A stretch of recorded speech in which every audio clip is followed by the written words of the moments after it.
আজ কথা বলবো দীননাথ মঙ্গেশকরকে নিয়ে। কি নামটা চিনতে একটু অসুবিধা হচ্ছে? তাহলে আরো একটু গুছিয়ে বলি। যিনি ছিলেন 4 কন্যা ও 1 পুত্রের জনক, তাও বুঝতে অসুবিধা হচ্ছে। এবার বলি, বড় কন্যা হেমা ওরফে লতা, অর্থাৎ লতা মঙ্গেশকর, যার গান দশকের পর দশক মানুষের মনে আলোড়ন তুলে চলেছে।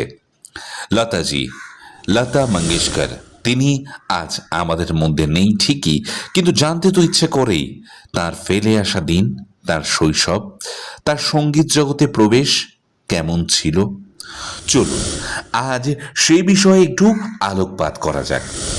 মহারাষ্ট্রের সোলপুরে বসবাস করতেন দীননাথ মঙ্গেশকর, যিনি ছিলেন পেশায় থিয়েটার অভিনেতা এবং গায়ক। সঙ্গীত ছিল তাঁর রক্তে। এই যে পদবী মঙ্গেশকর, মারাঠিতে কর শব্দের অর্থ ইংরেজি অফ এর মতো, অর্থাৎ দীননাথ মঙ্গেশকরের মানে দাঁড়ালো মঙ্গেশ গ্রামের দীননাথ। দীননাথের প্রথম স্ত্রী ছিলেন নর্মদা, হ্যাঁ, কিন্তু তিনি সন্তানের জন্মগ্রহণের সময় মারা যান। ফলে নর্মদার ছোট বোন সেবন্তী দীননাথের বাড়িতে আসেন, যার নাম রাখা হয়েছিল সুধামতী। সুধামতির গর্ভেই জন্ম নেয় 4 কন্যা ও 1 পুত্র।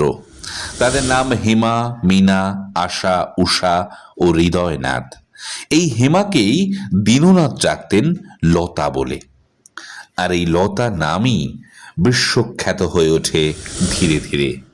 লতা মঙ্গেশকরের সুধামতী ছিলেন একেবারে লতা মঙ্গেশকরের মা সুধামতী ছিলেন একেবারে ঘরোয়া ও আটপৌরে। তার জগৎ ছিল ঘরবাড়ি, রান্নাবান্না ইত্যাদি। লতাজির বাবা দীননাথ যে সমস্ত ছাত্রছাত্রীদের যখন গান বাজনা শেখাতেন, তখন দূর থেকে লতা সেই গানগুলি মুখস্থ করে মাকে শোনাতো। মা গান শুনতেন, কিন্তু ওই যে বললাম, রান্না বান্নার কাজে মা এতটাই ব্যস্ত থাকতেন যে লতাকে খেলতে যেতে বলতেন। কিন্তু লতাজির খেলা ছিল গান শোনা ও মুখস্থ করা। এবার একটি অদ্ভুত ঘটনার কথা আপনাদের সঙ্গে ভাগ করে নেব। দীননাথ মঙ্গেশকর একটি ছাত্রীকে গান শেখাচ্ছিলেন। গানের শুরুটা ছাত্রীকে রেওয়াজ করতে বলে একটু কাজে বেরান। ছাত্রীটি গান রেওয়াজ করছে, তখন লতা ছুটে এসে মেয়েটিকে বলে, বাবা এইভাবে গাইতে বলেনি। এই বলে লতা নিজেই গানটি গাইতে থাকেন। এই ঘটনা দূর থেকে লক্ষ্য করেন দীননাথ মঙ্গেশকর। মুগ্ধ হয়ে শোনেন মেয়ে লতার গান এবং পরে স্ত্রীকে বলেন, আমার ঘরেই তো এত বড় প্রতিভা রয়েছে, আমি কেন বেকার বাইরে নিজের প্রতিভা বিতরণ করছি। এবং লতাকে বলেন তানপুরা নিয়ে তিনি তার সঙ্গে রেওয়াজে বসার জন্য।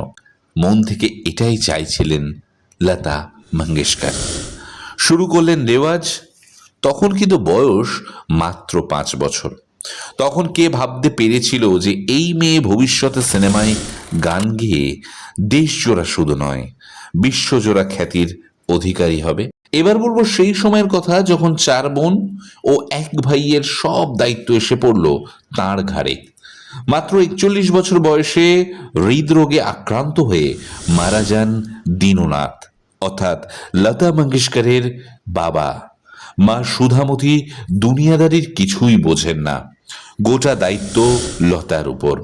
যখন ধীরে ধীরে লতার কণ্ঠ সবাই পছন্দ করতে শুরু করেছেন, কিন্তু আর্থিক দিক থেকে তখনও শক্তপোক্ত হয়ে ওঠেনি সব দিকটা। এবার বলি, গান রেকর্ডের জন্য লতা মালার স্টেশন থেকে বম্বে টকিজের স্টুডিওতে আসতেন হেঁটে। হ্যাঁ, একবার ভাবুন, প্রায় 1.5 কিলোমিটার পথ তিনি হেঁটে আসতেন। এবং আরও একটা ঘটনা এর সঙ্গে বলা দরকার। সেই সময় বোম্বে টকিজে একটি ক্যান্টিন ছিল। দুপুরে সবাই যখন ক্যান্টিনে গিয়ে খাওয়া দাওয়া করতেন, তখন লতা চুপ করে বসে থাকতেন স্টুডিওতে। এই পয়সাগুলো বাঁচিয়ে তিনি বাড়ি ফেরার সময় সবজি কিনে বাড়ি ফিরতেন।